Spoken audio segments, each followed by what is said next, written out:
What up, everybody? Welcome back to another edition of the Opps SportsCast. We are in August now, episode 74, about to be in the books. Uh, Fellas, it was nice seeing everyone. I made a trip down to Rochester, New York for the weekend, celebrating my niece who won the Miss Puerto Rico pageant. So she was the queen of the Puerto Rican Fest. So I went down to support her. Saw some familiar faces from back in the day, Yes, sir. and got to spend some time with the Ops podcast crew, which was a lot of fun. Got to chop it up like we always do, and we're gonna do it again today. We got a lot to cover. The trade deadline just passed, and some big names to some big teams as well. So, who are the winners and losers of this year's trade deadline, and does it make an impact on who we think is going to either win the divisions or win it all? And then we'll be talking the lockout and the potential consequences or fallout from some of the transactions that transpired, as well as we'll be jumping into a little bit of the controversy that surrounded the WNBA. As there's been some conversations over the comments of one Sophie Cunningham as it pertains to trans and inviting the trans demographic into the WNBA and some of the fallout that has ensued from that. And so, without further ado, let's introduce the fellas and jump right into it. Immediately to the left of me, What's up, everybody? It's Dave in the cut. and immediately below, It's your boy Big Zeke. up in the building for show. Yo. And of course, it's your boy Chris Peasy up in the building. And fellas, What up? trade deadline. Dang. What's good? What's good? Deadline, daddy. You know what's funny? And I'll give you this, a surprise. Give you this, Dave. Is now I'm starting to see all in like markets. There was a report that came out that was talking about how art is not being purchased the way it used to, and that the market that you really want to be in is trading cards. Yeah, man. Try to tell you, daddy. Let them know, Zeke. Dude, the thing is though, like with the gain in popularity, it's kind of like a two-edged sword because for the casuals like me who like try to hold on to the love that I have for it from my childhood, I don't have the money to invest in these big time products I saw a picture of a card that I sent to Dave. Some dude in a break, he got an autographed card, Ken Griffey Jr., Barry Bonds, 1/1. Like I would love to be able to pull one of those cards from a pack, but you're not getting that out of a $20 Walmart box. No. you gotta spend big money on these boxes of cards and hope you get something like that. So for the dudes that can do it, man, I'm it's like I'm glad they found the passion, but they killing it for like if I wanted to get my son into it, he'd be kind of bored if he started watching these breaks and it's like, Daddy, how come we not winning or hitting these cards like this? Well, because I'm not spending $10,000 on a case of baseball cards, man. Right. I'm But not you, gonna but do it. you, but you know what? For a lot of those people out there that are investing hundreds of dollars monthly on the lotto, you got a better chance of pulling one of those cards than you do at winning the lotto, though. It's all Yeah, relative, I man. don't do that either. So this is how it really Same. this is how it goes, bro. To keep it real with you. So when they put these releases out, Tops Fanatics owns Tops now, and they put these releases out. And there's all kind of releases, and I stick to baseball. We only just talking about baseball, bro. But they got, Tops has now they have the NFL license. They got the NBA license now, so that stuff is going to mirror what the product in MLB does. It's crossed over into the real life sport in the sense of just like last night, George Lombard, he had his rookie debut. The rookies in MLB now they're doing it in NBA too. They wear a patch on their shoulder that says MLB debut, and they take that patch off of that jersey and they put it into a card, and that card is released in the fall slash winter when Topps Chrome update is released, and there's a chase for those cards. All rookies get those cards, and so that patch is in that card. It's autographed. It's a 101. It's the only one in existence. People chase that card. But you can best believe that Topps overprints that product with a bunch of inserts, mindless cards that really don't matter in the grand scheme of that set for that release. They overprint that stuff so the chase is much harder. Then they increase the price of the box because they know everybody's going to go after it. And oh, by the way, you can good luck buying, you know, boxes and cases of it because most of it goes to breakers. And if you want to know what breakers are, just do a search on trading card breakers. I won't get into that. But I will say this: if you want to get to it from an investment standpoint, it's easy to do, and it's actually safe if you're somebody that can be patient, and then you have you have the patience to sit down and research players that you want to go after. Now, me, my PC, I decided to go my personal collection. I decided to go with Manny Machado.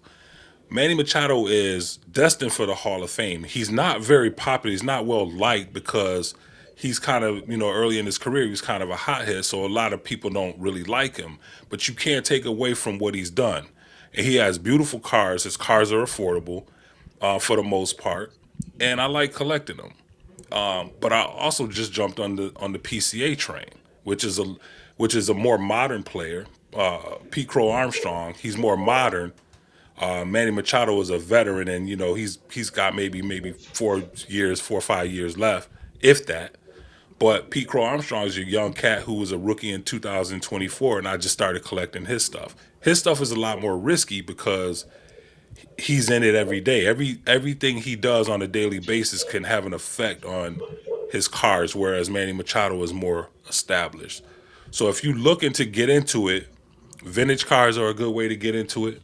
If you want to get into collecting older cars because they pretty much have gotten their value and are holding their value.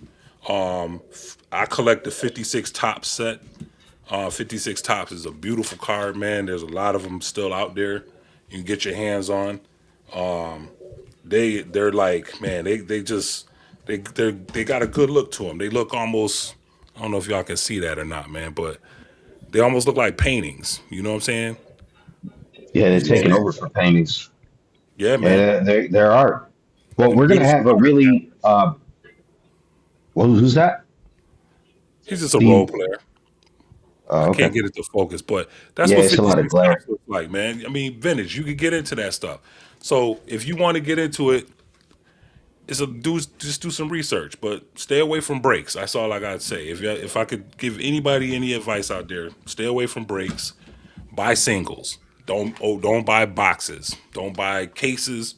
Buy what you buy what you want to go after. That's my advice. Okay. You heard it from the man himself.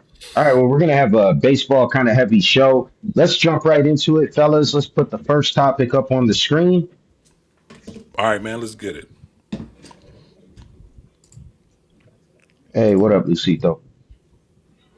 In the All building, right. in the building. It's Yeah, and I probably fun. should start by saying, like, if it's your first time with us, make sure that you like and subscribe. We always appreciate you and join the chat and the conversation. So, MLB deadline has just passed. Who are the winners and the losers? And the prevailing theme throughout the season has been are the Dodgers ruining the current free agent landscape. But I mean, this why free agent landscape? Because this was a trade deadline. We'll get into that. All right. Well, let's get into it right now. Um, Dave, you want to start us off on this one? Well, I'd be glad to. All right. Who are the winners? All right, in Dave and the Cut's opinion, the winners. This isn't going to be a popular take, but clearly the winners were the Dodgers. The Dodgers were the winners. As much as I don't like to admit it, everything that they did, man, like we could be mad about it, but everything that they did, they're able to do. There's no law against them deferring money or go, offering three buns prospects to uh, to Detroit and Detroit accepting. There it takes two to tango, and regardless of how we feel about it, or how many conspiracy theories we want to would come up with as far as like why those prospects were offered and why whatever, man. Like the Dodgers have 1.1 billion dollars in deferred money that's just waiting to be paid out. I think through 2020. I'm sorry, 2045. I think they've got to pay money out, and they're paying it out to like 8 different players, man. And so, if for those of you who don't know what deferred money is, say that I agree to work for you and I sign a contract for $100 million, but in the contract, so that you, the person who owns the company, can avoid certain penalties and taxes and whatnot. We agree for me to get, it's a 10-year contract, $100 million over 10 years, 10 million a year. It's supposed to be, but we agree on paying me over those 10 years $1 million per year. So that's 10 million that you're going to pay me, but we'll defer the other 90 until I'm retired and I'm off the books. So the 90 is being paid on the back end. It's not a part of there is no salary cap, but it's not being, it doesn't count against the luxury tax that I know of. And that's how they play the game right now. We could be mad at the Dodgers if we want, but the system is set up that way for them to be able to take advantage of that. I also, there are some teams that made some good pickups. I hate to say this as well, but I feel like the Red Sox were winners. They slid in and they scooped up Adley Rutschman, even though Adley Rutschman has been hurt 3 times this year. When the guy's healthy, he delivers. Okay, the catcher position is a position where the Yankees should have picked up Rutschman. And we were told that they were entertaining, back and forth. They were going back and forth with Baltimore to try to make a deal. But then in the end, we heard Brian Cashman come up with his famous line that we didn't hear any offers that were worth really being serious about. So then they just kind of gave up on it, which leads me to the losers of the trade deadline. And I would say that number one would be the New York Yankees, because there were holes that needed to be filled. We needed relief help. We needed infield help. We did not need a first baseman. We did not need another outfielder. We did not need another left-handed bat.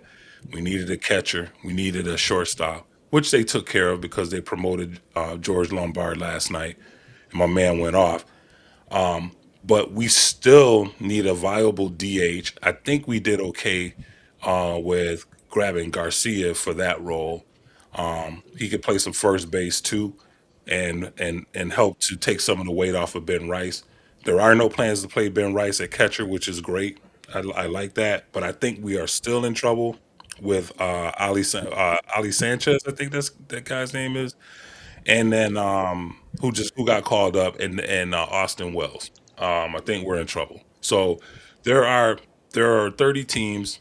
The Yankees were the biggest loser.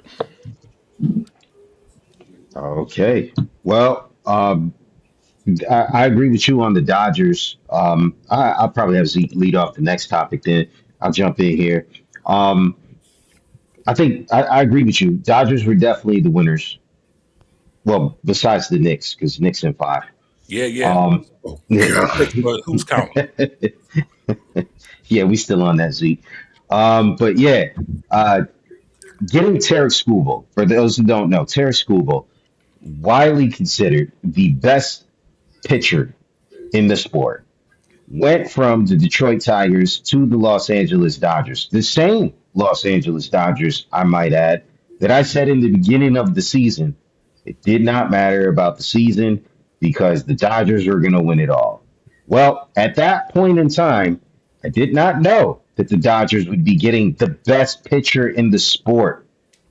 And now they have the best pitcher in the sport. So when people are crying about, like, Dodgers are ruining baseball, I think they would have won the championship without Terry Skubal. Mm.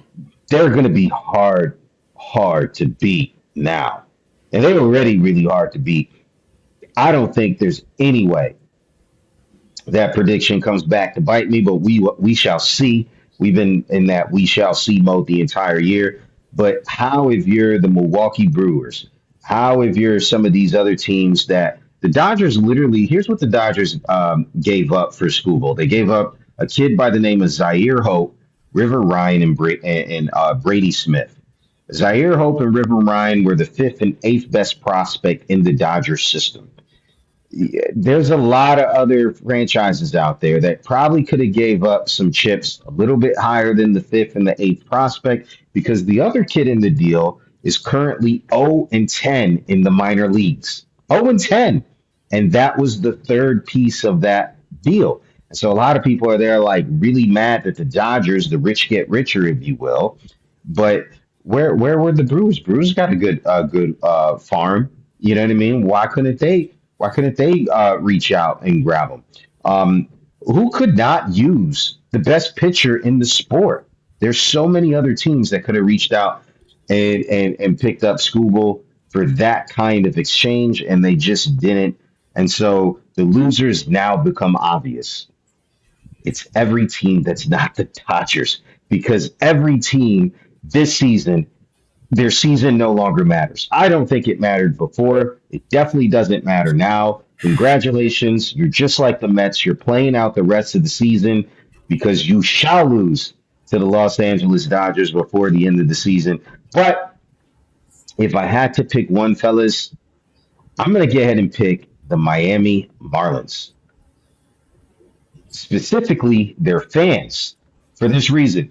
They are 2 games out of the wild card, guys. They are 2 games out of the wild card, and they're selling. They're selling. You would hope, being that close to a playoff, that your team finally decides to, all right, guys, let's go all in. No, they trade Liam Hicks, who was at the time batting 282, I think 14 or maybe 15 home runs because I checked his stats today. It looks like he had an extra one.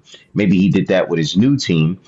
But they traded him, and they got some talent back. I'm not knocking the talent they got back, but it's there like how many people are hitting even 300, and the man's hitting 282. It's a shame. It's a knock on today's game that I think we have less than double digit players in the sport hitting over 300. The man's hitting 282 and gives you some decent pop, and you get rid of him during the stretch run. If you're a Miami fan, why? And that's all I have to say about that. And Zeke, on you. I can tell you why the Marlins made that trade. They're a couple of games out of the wild card.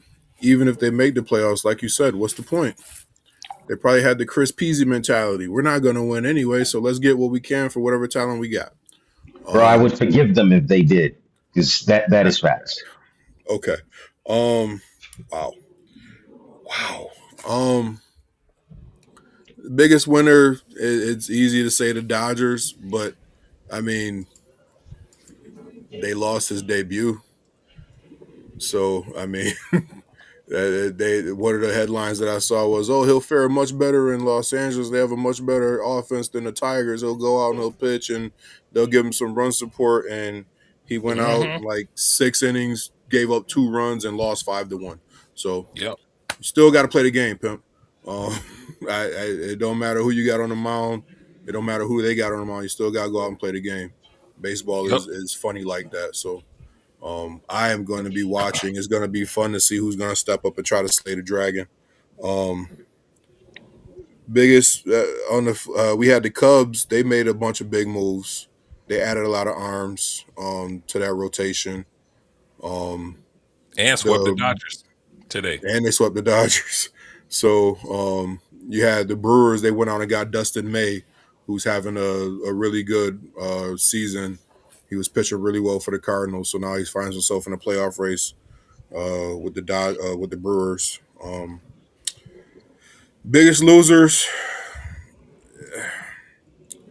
It's hard not to be biased and not say my Atlanta Braves. Um, Bruh, like we have obvious holes on our roster, and I don't feel like we did anything to address them. We didn't go out and get any of these starters. Like I saw arms getting traded left and right, and I'm like, oh, we could have used the Gosman. Oh, I mean, for what they gave up for Skubal, we could have did that. We have Yeah. a decent farm system. We could have, but the problem with Skubal is, and I hope I'm not stepping on the next topic, but when he comes out and says he wants to be a Dodger, why are you going to give up your prospects for 2 months of Tarek Skubal Yeah. when you know when free agency hits, he's going to the left coast anyway? Yeah. So I don't think the Dodgers are ruining free agency. I think Scott Boras is ruining free agency, but I'll save that for the next conversation. Um, Biggest losers, my Braves. I'm not gonna say the Marlins. I'm not. Teams like the Marlins and the Nationals, like they know what it is. Yep. Like, yeah, you had a good run. You playing some decent ball, but going into the weekend, the Marlins got swept. Not the Marlins. The Nationals got swept 4 games by the Braves. So it kind of puts a hold on whatever momentum you thought you had going into the playoffs. You're looking at it. All right, we're going to be a middle of the road team this year. Let's trade some of our talent, see if we can get back, and make a push for next year. So, yeah, the deadline, stepping back and looking at it like big picture, unbiased. The deadline was exciting. A lot of teams made a lot of moves, and I'm excited for this stretch run of baseball. Yeah, and the crazy thing, I think we were all in agreement on the Dodgers. The Dodgers also traded for 2025 All Star Chris. I can't say his last name. How do you say that last name? What we talking about? Chris Bubik. Oh, Bubich, yeah. Yeah, 2025 All Star. Last year he had a 3.1 WAR and a 2.55 ERA, and then he went through some injuries. But they also managed to trade for him, and that kind of went under the radar. But that was a solid trade, and so they did well. They did well. A lot of teams that could need that kind of starting pitching talent, and it just all got accumulated to one team. So kudos to the Dodgers. We all wish we could have owners and GMs that are as smart and savvy as them. Yeah. Look, I applaud them. They're playing the win now game. Like you can play the what if and try to load up on prospects, but I mean, we see it in baseball all the time. Prospects flame out early Bro, all the time. two of our top prospects are in AAA right now. The can't miss. Anthony Yeah, Volpe can't miss. Jason Dominguez, Diaz can't miss. The Spencer Martian. Jones. He was supposed to be that dude. Isn't he in Yep. AAA too? He's playing right field for us right now. He's beasting too. Okay, well, He's doing I pretty mean, good. a lot of these dudes turn into quadruple A players. It's like Well, he went back down. He got sent back down, and then they brought him back up. And when Bellinger got hurt, right? when Judge got hurt, but then when Belly got hurt, they brought him back up. They brought him back up. Okay. He's hit 3 home runs since he's been back up. He's doing, and he's playing decent defense too. So let me put this in your ear, both of you, real quick, and I want you guys to think about this while we're waxing poetic about the Dodgers. How are we gonna feel right after the season is over? The clock Mm-hmm. strikes midnight. World Series is gone. Season is over. And then 48 hours later, we hear the Dodgers and Tarek Skubal have agreed to terms, $600 million contract. Uh, they're gonna pay. 580 million deferred. Yeah, and guess what?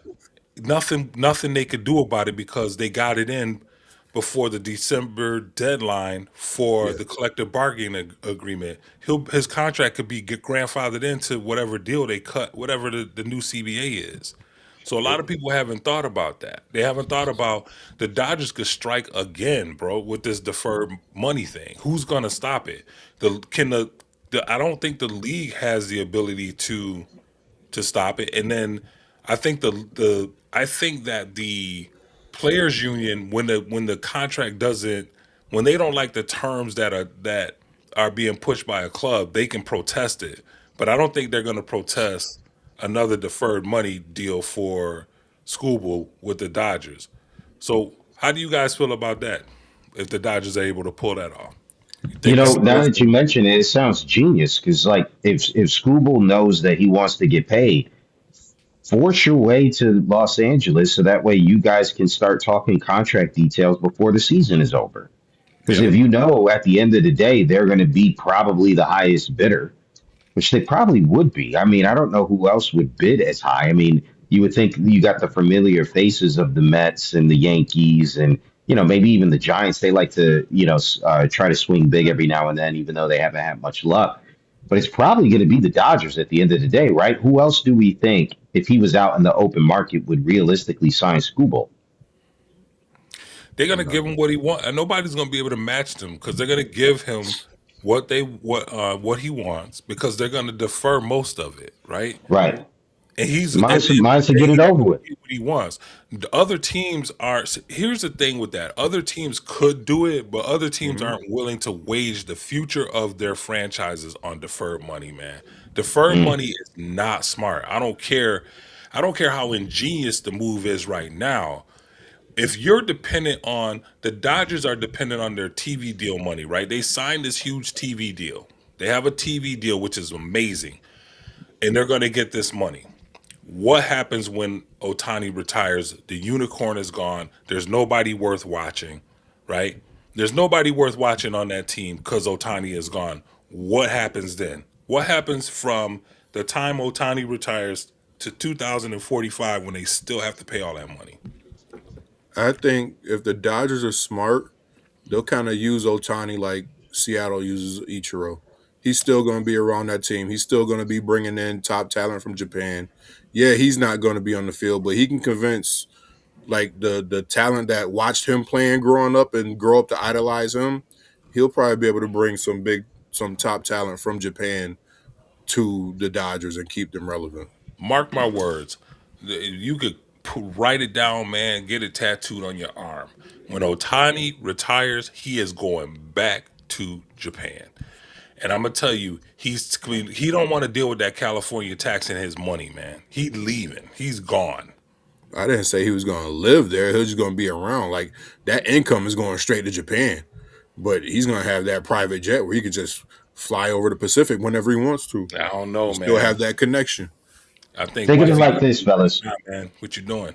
You know? Think of it like this when it comes to this deferred money.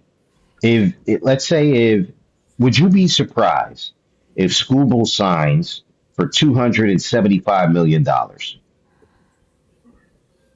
Yes. oh You yeah, would. You would. Okay. yes. Here's my point. That was Alex Rodriguez's largest contract I in know. his career. And at the time, we all were there like, what? What? That's insane. One baseball player, $275 million. Fellas, that was 20 years ago. Right? That was 20 years ago. And so it's not a terrible idea with this deferred money if you believe the current trajectory of American inflation is going to continue down that same path. When you're talking about large contract or big dollars today, that may not be big dollars down the road. We already have some athletes. I believe it's in soccer that are making more than the highest paid baseball player, Yeah. right? And so these unprecedented dollar amounts will not be unprecedented when they finally have to start making good on these payments. And Yeah. so the Dodgers might be not just gaming the league, they might be gaming the whole system because when you finally start paying out that money to Otani, that money is not worth as much as it is today. Right. Now, granted, in Otani's hands, it may be worth a lot more then than it is now, but that's only because he's getting away with having to pay the 50+% California taxes. So, in his eyes, sure, give me money 10 years from now that's not worth as much today, but it's 50% more that's not worth as much today. I get it from both ends, but that may be the Dodgers' genius in this whole thing. Look, the old adage is don't hate the player, hate the game. Right. Indeed. They are playing the game very, very well. They are, man. You can't hate it. You really can't. I might hate all the players on the team, man, but you cannot. I'm gonna tell you, man. That GM, that dude is on another level. He really is, and I admire him, man. Really can't hate on him. I can't. And the crazy thing is, they've been giving us the blueprint for the past few years, and nobody is willing to follow it. Nope. Like they just keep letting it happen and letting all the stars go out to Los Angeles. So you can't complain if you're not willing to play the game. Right. But you know what's crazy to me is that, you would think other teams would have almost a competitive advantage when you live in the states like a Texas, like a Florida, that don't have those kind of state income taxes. You could get away with offering these players a lot less and them making a lot more. And you see these teams that are not taking advantage of those situational differences. Here's the I don't thing though, understand that. when you have the like everything that goes with being a Dodger, like you get to live in LA or one of the suburbs of LA, compare it to a Tampa. I mean, Miami, yeah, you got Miami, but Miami's expensive. I don't care if you're Yeah. getting income tax taken out of your check or not. Miami's expensive.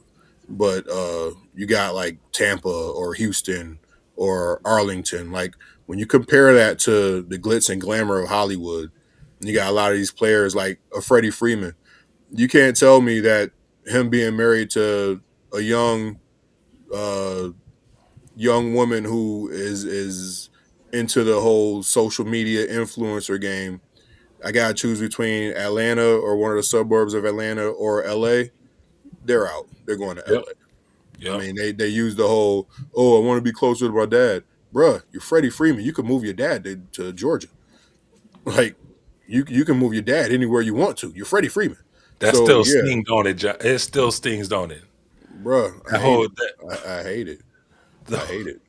I'm not going to go off on a tangent that I hear in my head, but yeah, it stings. I feel you, It man. does. But yeah. So Uh, that they have that in their back pocket too. Like it's L.A. Right. Right. Right. all right, well let's keep it rolling, fellas. Let's go to that part two. All right, man. Let's get it. Are we closer to a lockout as a result of the deadline? And who do we think will break first, owners or players? Um, you went last on the last topic, Zeke. I'm going to start off with you first. I'm gonna get part two out of the way. It's always gonna be the players who break first. The Ooh. Okay. owners, the owners. This is their hobby. Yep. This is like a side investment. Like all of these dudes have jobs outside of owning baseball teams. They have income. Like Jerry Jones, as much as he's synonymous with the Cowboys, the man made his money off oil. Oil, So, baby. Oil. all right, I'm gonna have to fight Jigs. Anyway, I did that on purpose, man. um, yeah, okay. But yeah, the players are always going to be the ones to break first. You're talking about millionaires versus billionaires. Yeah, man. So that's my take on that part. Are we closer to a lockout because of the deadline? No. I think we were going to get locked out anyway. And whether Terry Scuba went to the Dodgers or stayed with the Tigers or went to the Braves or went to the Yankees, a lockout was going to happen anyway. So him going to the Dodgers, I don't think that's going to change anything. It's just like the latest in a line of things that were driving us toward a deadline or toward a lockout. So yeah, I don't think that had a huge impact on whether we were going to see a lockout or not. All right, Dave. Um. So let me. I think I want to do the same thing that Zeke just did. So, Who will break first? It will definitely be the players. I'm hearing all of this. They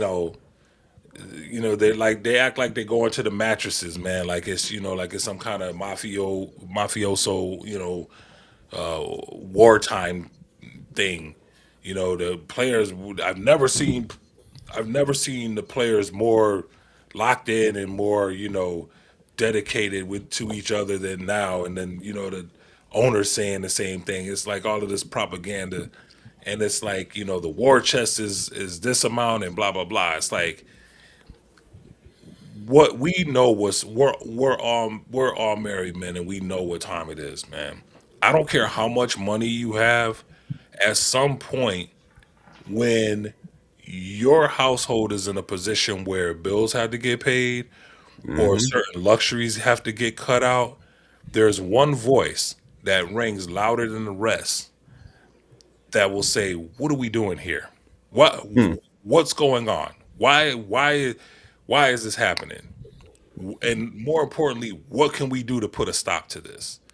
Right? And it will be the spouse. Those guys are gonna go home. It's gonna be all love the first week, second week. They get her out of the country, take her on a vacation, and then they start looking at, hey, we should go here, or I saw this here that I want to get. I want to get this for the house. I want to get. Well, let's hold off on that because you know what I'm saying. It's like the money's not. We need to find out what's going on with this. Even though they have these millions of dollars, man, they have those kind of problems. All right. Yeah. I worked in the music industry, and I worked around dudes that had millions of dollars, man. And I saw the problems that they have because for every dollar that these guys are making, there's 5 or 6 or 7 people trying to sue them for some dumb reason to take it from them. And we just gonna ignore that. He'll be right back. Welcome back, Peasy. Uh, Again, there's Clockwork. there's always somebody trying to take their money from them, man. It's gonna be the players because the wives are not gonna put up with them missing paychecks and taken away from the household. Doing because for what? Then they have every day they're gonna have to explain. Well, this is what. Well, what does it have to do with us? What does it have to do with our house? You know what I'm saying? Woman, You go get a job. you standing solid with these guys. What does it have to do? I thought the union was there to protect you. It's gonna. What about you?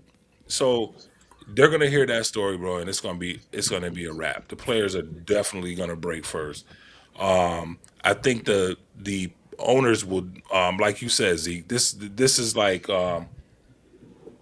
this owning these teams, man, is like for the owners. It's like these guys, like the new thing now is buying these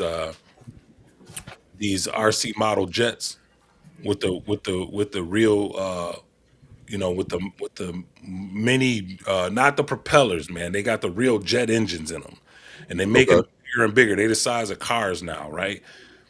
That's how baseball owners treat their teams, man. It's just a Side gig. it's a kit that they put together, man, and they play with when they let other people take care of it and maintain it. But when they're ready to play with it, they play with it. So Yep.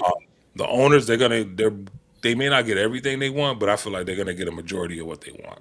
Are we closer to a lockout as a result of the deadline? I'm with Zeke. I don't think. I think we are closer to a lockout because of the arrogance of both sides. I think each side thinking that the other side is going to get played or play themselves. That's what's going to lead to the lockout, and this lockout is going to be long. I'm trying to tell you. I'm thinking that it's going to last at least into June. Dang, bro. Don't say that. wow. Thinking June. I am because you know what, man? They trying to these What? guys. Where do you think they're furthest apart on? I think because the league wants what they want. So the league's not What dumb. issue in particular do you think they're furthest apart It's on? it's going to be the salary cap without question. And so I say that because of this. They they throw out all these other things. They threw out like they want to change the age of guys being able to be drafted. They want guys to go to college. They don't want to draft any more guys out of high school, right? That is that's not a battle. That's not even a small battle in this war. You know what that is? That's just a minefield, man. That's a minefield on the way to a battle. It's a deterrent. It's something that they put out there. It's a means to an end. It's something that they want in the mind of the players so that they could easily be like, "I will we'll throw you guys that if you agree to this to a cap. What about a soft cap? What about?" So they're throwing out all of this stuff that they know is going to upset the players and the players union because again, like I said, it's a minefield. It's a minefield leading to a small battle. That small battle is just a part of the bigger war. And I'm gonna tell you these owners, they are so much smarter than these players, man. And they're smarter than the players union. They didn't become billionaires by being dumb. So Yeah. Well, that's yeah. I'm gonna go ahead and just agree with y'all, and I keep it short and sweet. Um, but yeah, I absolutely think that that's probably going to be the case. I hope it doesn't last all the way till June. I think that's the part that's crazy because I don't know that the owners want to lose out on their investment that quickly. And we do have yeah, I don't see it lasting into June. I hope and pray not. But I guess we will see. We'll see if they can get a little closer on these issues. Let's get ahead and keep it moving, fellas. Um, let's jump into the next topic here. all right, Pat. So with this topic, I want you to give a little setup to this. Z. Okay. Zeke, I'll give you. Okay, you want Zeke version? Here you go. Sophie Cunningham opened her mouth. She No, gave no, her no, no. opinion Hold on on. Slow. something. Hold up. Back up. Back up. Peasy, go ahead and read it. Okay. All right. So Sophie Cunningham has been under fire for her stance on keeping men out of women's sports. And so the question is, why are other players so quiet on this topic? But Sophie Cunningham has been at the center of attention. Obviously, she plays for the Indiana Fever alongside none other than a Caitlin Clark, and she's widely known within that league as kind of like the enforcer, if there's such a thing, in that realm. But she's been under fire for her comments standing up for women's sports. And recently, the coach of the Minnesota Lynx in a game against each other, against the Fever, which Sophie Cunningham plays for, was seen wearing a Trans Kids Belong T-shirt, which has drawn controversy throughout the sports media landscape, including none other from a Stephen A. Smith, who called, the Lynx coach Cheryl Reeve's stance on that irresponsible to the game itself. So, why are other players so quiet on this topic? And is it something that hey, maybe they should just shut up and dribble, or maybe they should come out and say something?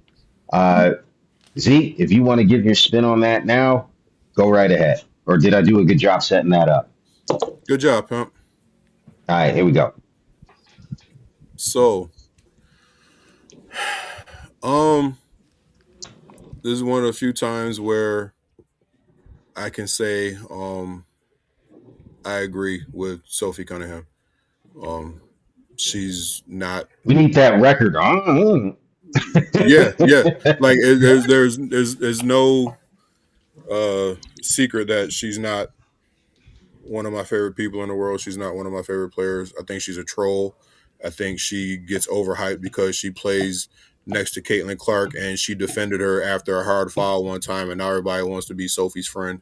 Um, she's people like her because she's don't say that. They like the way she looks. They can't say they like the way she balls because she's not that great of a basketball player. So they like her for all the other reasons other than what she does on the court. Um, however, um, what she said about keeping biological men out of women's sports, I agree with. Um, Here's the thing: why aren't other players speaking up about this? Same reason we talked about last week, and why they should have put a better product out for the All Star game. They're still trying to grow the popularity of this league, and if you have your stars coming out with certain opinions on hot button topics such as this, um, yeah, it it could do a lot of damage to the momentum that your sport is building. Um, so it doesn't surprise me to see a Caitlin Clark say, "Hey, I'm not worried about all that. I just want to stick the ball," because I mean, we know what it is. She doesn't want to be in the middle of any controversy right now. She's got enough going on. She got enough on her plate. She doesn't need to add to it. So for her to have to dodge questions about what one of her teammates said, I'm pretty sure that's the last thing she wants to do at a press conference. If it has nothing to do with ball. But yeah, whether we agree with Sophie's stance or not, I can totally see why the players are being quiet about it, because you have a league full of LGBTQ players, and they're not going to come out and say something that could be viewed as against their community. And you have a lot of players who say, like a Caitlin Clark, who's put on the pedestal as the straight white girl in the league. Um, she's not gonna come out and say anything against them because, like I said, as the person who's being pushed as a face of a league, she's not gonna come out and say something as controversial as, "Yeah, I agree with Sophie." Same thing when we saw Colin kneeling. Why didn't other players support him? Because they had a lot more to lose than Colin did.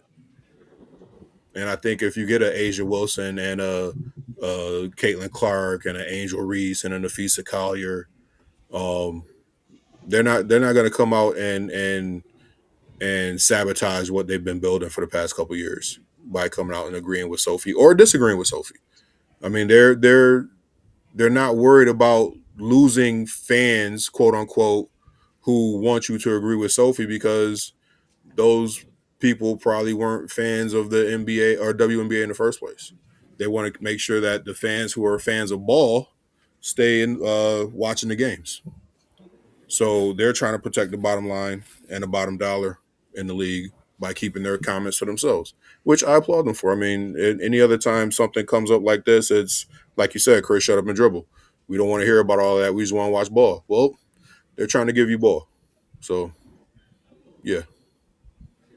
I will say this, like, I lost a lot of respect for Caitlin Clark just taking the diplomatic approach like she did, because it's like, to me, it's not the same as when Michael Jordan was there. Like, Republicans buy shoes too. If you remember that famous line that Michael Jordan said Yeah. when he was getting pressured to try to dive into the world of politics. Mm-hmm. Um, this is they try to make this a political issue. This is not a political issue. This is a common sense issue.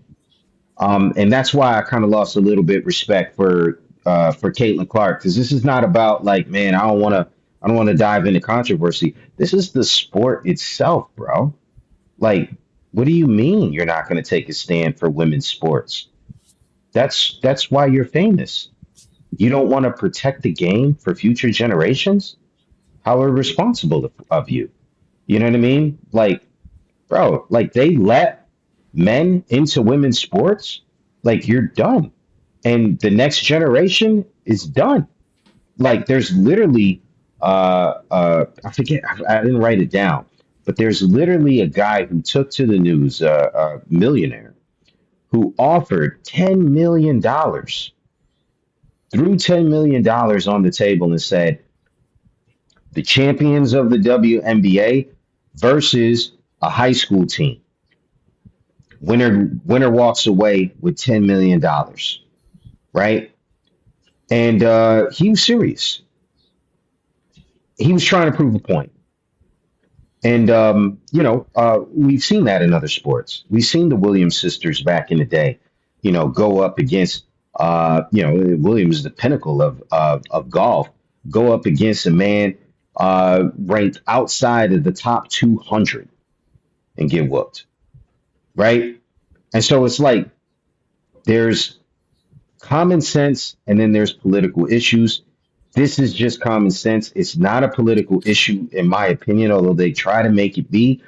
You have to stand up for women's sports. Um, Minnesota Lynx head coach seen on the sidelines wearing a trans kids belong. And it was interesting because it's like, you know, the Minnesota Lynx have a history with trans players. They're credited for having the first trans athlete play for their team. It was a player by the name of Lashia Clarendon who transitioned from female to male, and so they're credited for that. Now, I don't know if that played into her take or her position or her desire to kind of defend or die on that hill.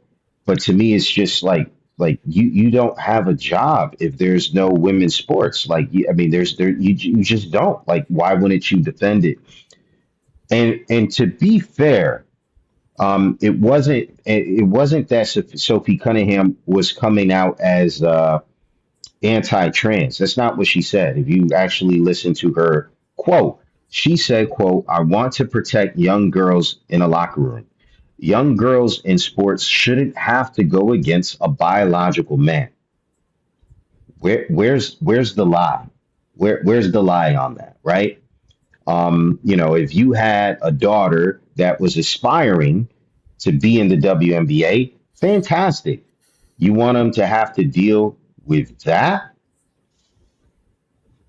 You don't. And to be an ambassador of the sport, like Caitlin Clark is, like some of these WNBA coaches are, like some of these players who are being silent as well, shame on you. Shame on you. In some respects, I hope a man does take your job because of that, because you weren't willing to stand up when it was time to. But yeah, Dave. Oh, you're muted, brother. My bad. That's my one time per episode. Right. You said everything perfectly, man. And I know I see Zeke down there. We putting him to sleep with our take. It's okay though.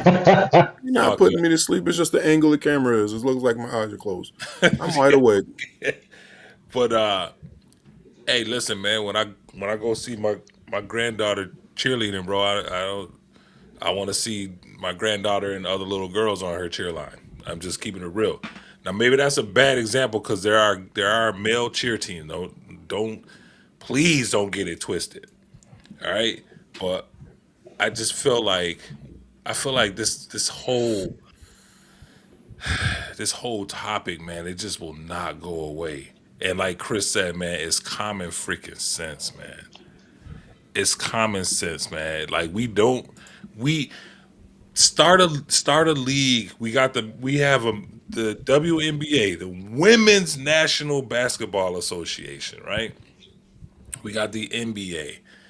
Why not start another league for trans athletes? Why not start a global organization for trans athletes and let trans athletes compete against other trans athletes? It's a very simple fix. Like why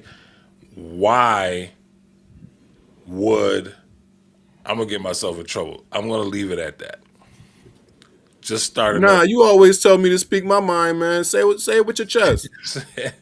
Listen, man, this is purely my opinion. And I was thinking about this, man. Moving forward, I'm gonna put a disclaimer that pops up before our podcast countdown starts that talks about our opinions and our viewpoints on this podcast because I don't want to get it twisted. Like my podcast life and my real life, my views are my views and I stand on what I believe in. I'm not about to I'm not about to fake for anybody, man. I believe in what I believe in, and these are my personal opinions. I don't rock with trans athletes wanting to play in the leagues of where they are transitioning to. I don't believe somebody transitioning to be a male should play in a male league, and I do not feel that somebody transitioning from male to a female should play in female leagues. I just don't rock with that. It's just it's just not something that I'm in agreement with. For this particular situation, what I want to see is I want to see the WNBA get back to playing basketball. I want to see the coaches stop trying to make political statements on the court because nobody's paying to come there to see her be a political billboard with her nonsense. I want to see Sophie Cunningham. I'm very happy with her views. What she says in her in press conferences and stuff like that, that's her business, man. But like on the once they hit the court, man, we want to be entertained. We don't want to be lectured to. We don't want to be have propaganda thrown at us and stuff, and the coming out with all the T-shirts with all the slogans on them and stuff like that, and turning on the SBs and seeing the top five NBA players turn into the Black Panthers for the night. I don't want to see that, man. I couldn't care less about that. Come out, get your stupid award, and go sit down. Period. You know what I'm saying? It's a night of people giving out awards for something you're supposed to do. It's like, really? Go get your award and go sit down, man. I don't care about all your causes and all of this stuff unless you're talking about adopting children and saving children from abortion and stuff like that. I mean, you know, I'm with that, but I don't want to hear all the other nonsense, man. I don't. You know what's crazy is trying to stay on topic here a little bit is that this reality is not as far off as people think. Some people are like, "Oh, it's overblown. It's never actually going to happen." This is actually happening in an area that is a little bit more progressive than even the United States, if you can believe that, which is France, which has just become, uh, you know, uh, uh, deplorable. They have the a French professional basketball player that is by the name of Julie Titart, 6'3", 6'3" center, playing in that league, averaging a 20-20 over there. Imagine, and this player has already said, like, hey, if the WNBA is going to allow transgenders, sign me up. I'm there. I'll come and play. Already on the record saying that. And so if they don't speak up, this player comes to the WNBA. How do you think everybody's going to feel when Vegas A star Asia, right, Asia Wilson, right, is no longer the MVP all of a sudden, She getting bodied down in the box. getting bodied, no longer the MVP, and now you got little girls saying, well, I want to be like the MVP, and it ain't a woman. I almost said Now, something. now I bring this up because of this. It's not a far off reality. It's You not, man. don't stand up for women's sports. You already got a player averaging a dub over in France that is saying, "I'll come over and play." And so, like, yo, like, we make jokes about LeBron, like, hey, bro, like, if you want to continue your career after you're no longer able to play in the NBA, just become Labrina, right? And transition over. We make That's jokes like that. absurd, man.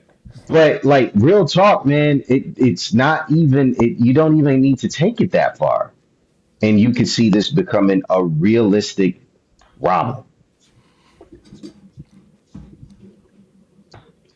So, anyways, that's the insane part about this whole thing is that this alternate reality can become reality very, very quick if the people who should be speaking out decide to continue to bite their tongue. You know, my daughter Monique played basketball in high school, and I never, when I was sitting watching her play basketball, man, I never thought I could see bits of it starting to kind of come to fruition, but I never thought that it would be to the level of where it is now, man. Where look at what we're on a podcast right now, man. And we started off talking about baseball and everything that's going on with baseball, but we literally are talking about this topic, and it's overshadowing the great play that's going on WNBA courts right now. I can't remember what game. I fell asleep watching the Dodger game the other night, and they were they when I woke up, they were replaying a WNBA game, and I was like, "Dang, man, that arena is kind of packed." And I'm like, "Man, this it's some good scoring going on." I was like, "Am I half sleep or whatever?" But I sat up for a little bit and I watched it, and I was like, "Man, they playing some good ball on here." But right now, man, it's like this is what we're talking about. This is like what's going on, and the WNBA might want to get together, man, and with the leadership and put the brakes on this stuff because it is really gonna overshadow a good season that they're having right now, man. It's like the WNBA is doing some good things right now, and attendance is up. They're getting paid and making money. I'm starting to see a lot more commercials, not just network commercials, but commercials with the stars of the league where they're interacting with each other in commercials and stuff. And I'm like, all right, they're starting to figure this thing out a little bit. But then you get this, right?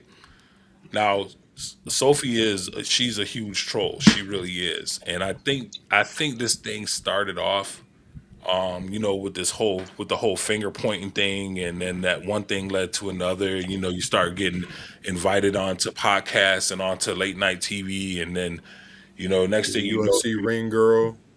you're right, and then they're asking you to replicate the finger point, and then it starts to kind of take a life of its own because then you start going on to these shows with these hosts that have agendas, and they're using Sophie to fill their agenda, and she's too young to, and her people are too blind with the publicity, and she's too young to know better to see what's happening. But if they're not careful, you know, they're gonna mess up something bad. I don't know how to take this comment that this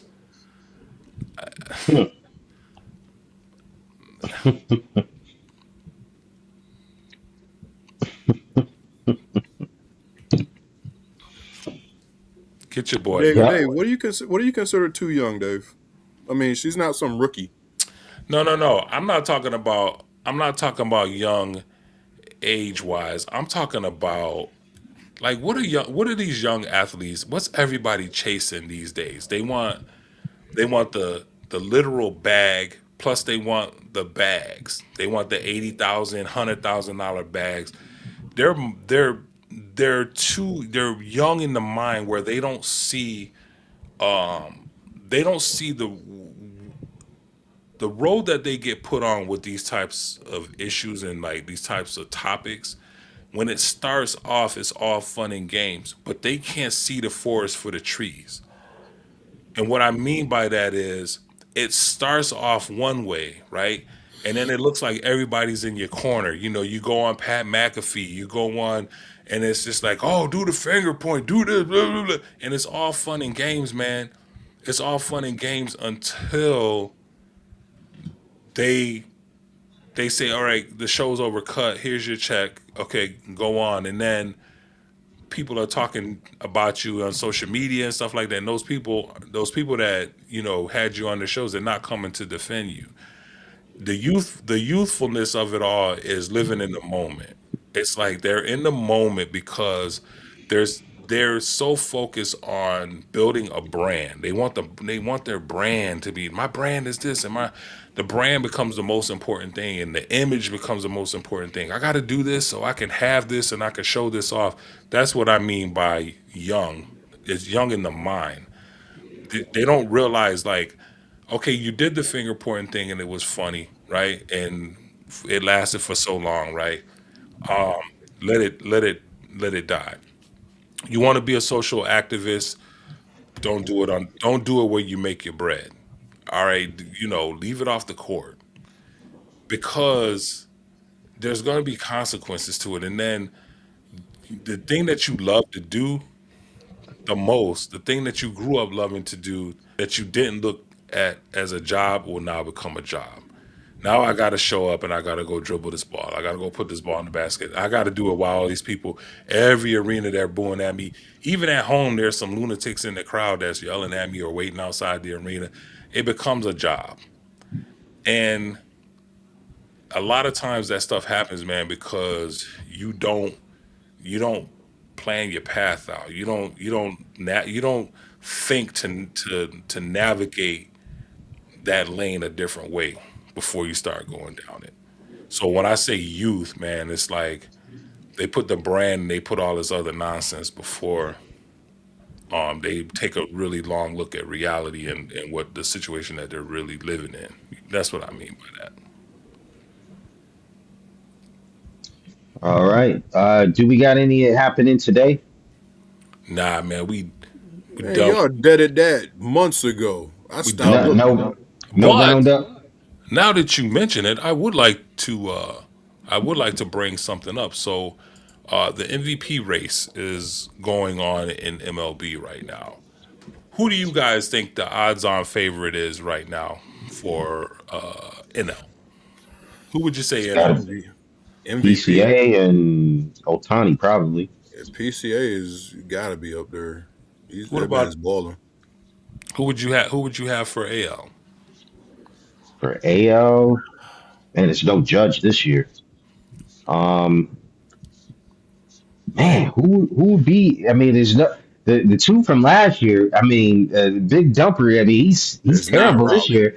It's not Riley. He playing like a big dump. Yeah, he's playing like a big dump. And Aaron Judge is not the usual suspects aren't there. Could it be the guy from the White Sox? Nah, Murakami? no, No way. Nah, no. man. Who you got? Let's have a look and see, man. Can you I, guys see I it? haven't, honestly haven't been paying attention. That is Nah, dang, bruh. that's small. Dang, Okay, it's bruh. PCA Hold on, Otani. man. I'll bring it up for you. Hold on a second. Man, that's too small. Who's number three? I can't. My Dave, I think eyesight you're ain't that doing this good. to make you trying to make me say something I don't want to say so you can accuse me of Oh, bashing you. okay. Nah, I got you. Paul. Let me make it. Let me Paul. bring it up. Paul Abrams. That's CJ. It's supposed to be CJ Abrams. Oh, I'm there like, who's Paul Who Abrams? is I'm there like, Paul? man, Maybe that's his government name. that's his government name for sure. Yo, they They're put this taking his on. driver's license. I gotta look James that Wood up. is balling, but So James Wood is on that's the that. injured list That's right pretty now. dope. Now I'm gonna leave. I'll leave. I'm not gonna even talk about like mention any of these gambling sites or whatever. Who's got who, Sure, man? sure, sure. Yep, yep. Yo, his first name is Paul. Yeah, it is. That's why I'm over here dying, man. Yeah, yeah, but Paul Where they get Christopher CJ Abrams from? Jr. yeah, Christopher. His middle name is Christopher. So he goes by Chris Jr., I guess. I don't know. yeah, man. Oh, Listen, okay, that man. makes sense. So what do you guys think about? Hey, Matt Olson is above Freddie Freeman. Of course he Where is. Jig's at? So what do you guys think about? What do you guys think about PCA, man? Taking like the odds with PCA over the last week, man, taking over Otani. What's going on with Look, Otani? it's Otani He, He fatigue. just hit 2 home runs today, didn't he did, and so did PCA. They were going at it, he? man. He ain't PCA is getting no ground then. Listen, it's the same reason Karl Malone won that MVP that 1 year when Michael Jordan was still breathing and playing basketball. It made no sense. The voters was like, all right, let's give it to somebody else. So you There, think that's there's what's going on with PCA? there could be Otani fatigue. I agree with Zeke on that. It could definitely be some of that. But now you got me thinking, bro. Show me the AL because now I'm like curious. Yeah, Who? I can't even think of anybody in the AL right. And you're gonna show it to him, it's like, oh yeah, that kind of makes sense. All right, And But hold if on. it's probably Murakami gonna at the be like, top, it's not Murakami. Nah, hold on. I'm gonna give it to you. Hold on 1 second. Let me make it bigger. Jazz Chisholm. oh yeah, Jordan Alvarez. Junior Caminero. Okay, Jordan, yeah, Jordan, okay. Jordan, Jordan. man. you're done. Air My bad. Jordan. My bad. Yo, He's having that's a the phenomenal man is a year. quiet superstar in what you would think is not a small market, but people forget about Houston. Like I'm sitting there, Yo, I'm running through I all the teams in my head, and I completely forgot about Houston. My yo, bad. I don't like this site, bro, because they straight like using government names here. Benjamin Benjamin Rice, Rice, Robert Robert Witt. Witt, Nicholas Yo, what is Ernst. up? Who is that? Why they Dylan gotta Engler. take, Your name is Francis? Bruh, I'd have to put hands on bro? somebody if they put that out there. I'm like kind of surprised they got a baseball hat on and not like their government ID picture or photo Yeah, with this. I'm not going to that's say the Because name of the crazy. website because we're they, not going to give props to any kind of G yeah, site. yeah. You know what I'm saying? Well, I mean, shoot, Francis Engler. it's probably the website is probably the DMV Nah, because like like they use the straight government names, government photos. oh my man, Dang, Paul, Paul Abrams.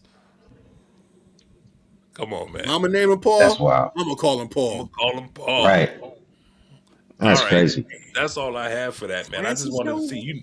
You know, man, I'm glazing PCA these days, man. This kid, I've been listen.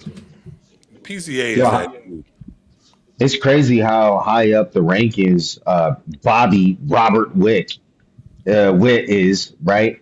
When his team is just absolutely the disappointment and trash this year. Yeah, Listen, but the this was man is look. That's future Yankee right there. Bobby Witt. Yes, Say that again, player.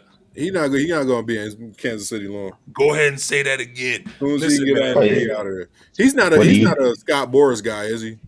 I But do don't you know, think Lombard is legit? You think he's going to be real? Because that's your shortstop of the future, then. Look, one of them can play third base. man. I don't know, man. They got Ryan McMahon there now. I'm pretty sure they'll move Ryan McMahon for Bobby Witt. Oh, without question, man. All right. The Yankees will move McMahon's family, his entire family, man, Yeah, anywhere they straight to want in the the ocean. world to get Bobby Witt Jr. All expenses paid. We'll Good luck move in your your future in-laws for endeavors. you. Yes, sir. All right, But yeah, that's all I have, fellas. I just want to see how you guys Cool. feel shout about out to that. Jordan. My bad, bro. My bad. I slept on you. My bad. Well, fellas, another great podcast. Make sure if you haven't already, and if you've been, especially if you've been sticking with us this long, make sure you like and subscribe. Let us know what you think of the channel. And hey, we appreciate you guys for joining us another week. We might have Josh back. I think he's doing like a every other week thing next week. And Yeah, so he's we'll got have much football more. going on. No, he's coaching this year, so we might have Oh, keep that's right. Yeah, Josh for a while. that's true. That's true. Shout So, yeah, out to Josh. man, you know what I just thought about is that, like, that whole Canadian forest fire smoke thing. I'm glad that it's passed. I know that was a while ago, but I'm just like now remembering, like, yeah, it was kind of cloudy there for a little bit. Kind of cloudy. I was in the middle of the ocean. I missed it all. That's like saying the Titanic was a small boating accident, bro. It looked like everybody was chiefing up here. It was so cloudy, Yeah. man. Apocalypse now. Smoky. It was Yeah. crazy. We You came want back to from hear something? Atlanta. We had to fly into to Detroit, and Detroit was like, it was horrible, man. Wow. Yeah. Yeah, you want to hear something crazy? We had a flash flood here in Virginia Beach, Norfolk area, right? And it got so bad that like literal cars were like floating in the streets in certain streets where it got flooded real bad. And so we now have a new celebrity in the Norfolk area because when the streets got flooded, my man was literally driving his jet ski right down Main Street. It's crazy. He was just driving by, like, the gas stations with his jet ski, the little, the fast food areas just going by. It was bad here. It gets flooded and then it dissipates, and so it's probably already gone. We had a nice sunny day today, but yeah, it was rough to say the least. Yesterday. Yeah, man. There's nowhere for that water to go over there. I mean, Yeah. it can't even go out to the But ocean, can it? well, that's why, like, here, like it was one of the first things I noticed when I moved, down south. It was there like, yo, why is there like a ditch for cars to fall into on like every street? I didn't quite understand it. I was there like, man, that seems dangerous. Like if you go off on the side of the road, you're going into a ditch like on every street.